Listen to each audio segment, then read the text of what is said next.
The Virginia Plan and the New Jersey Plan.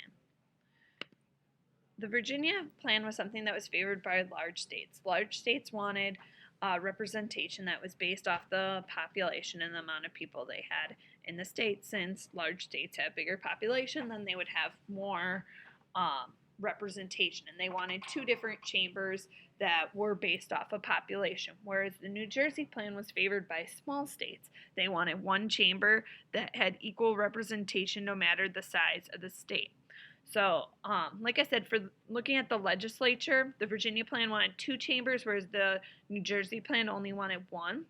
The legislative power, for the Virginia Plan, they wanted it based off population and the power to be derived from the people, whereas the New Jersey Plan, they wanted equal representation and had the power derived from the states. The executive branch, they had an unspecified size, and the New Jersey Plan said there should be more than one person who is in charge as far as making decisions in Congress. Virginia Plan believed that it should be majority, whereas the New Jersey Plan thought it should be the extraordinary majority, meaning even more than the majority. State laws, the Virginia Plan thought the legislature can override them, and the New Jersey Plan thought the national law is supreme. In order to have executive removal, that would happen by Congress for the Virginia Plan, and for the New Jersey Plan, it would happen by being issued by the majority of the states. Courts, there would be a national judiciary. The New Jersey Plan had no really provisions about having a judiciary, and ratification would be by the people, according to the Virginia Plan, whereas in the New Jersey Plan, it'd be by the states.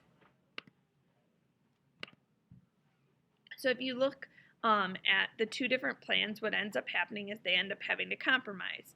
So what ends up happening is both the small states and the large states win, in essence. So the New Jersey Plan wins in that part of the representation is equal in one of our chambers, and that chamber is called the Senate. Every state has two representatives that represent the state. The large states won in that our House of Representatives is based off of population. Back then, because of slavery, what they had to decide is how much does slaves count towards population, and they decided on a compromise that slaves counted as 3/5 of a person. So this was a huge compromise and moving direction forward towards what we call today our Constitution, and this helped establish what we know today as our Congress, with having two different houses or two different chambers, one which we call the Senate, and the other one which is called the House of Representatives. The Senate, which is two representatives from every state, whereas the House of Representatives is based off of population. It wasn't until the 17th Amendment, though, that we actually got to directly choose who our senators were. Prior to that, that was up to the state legislature.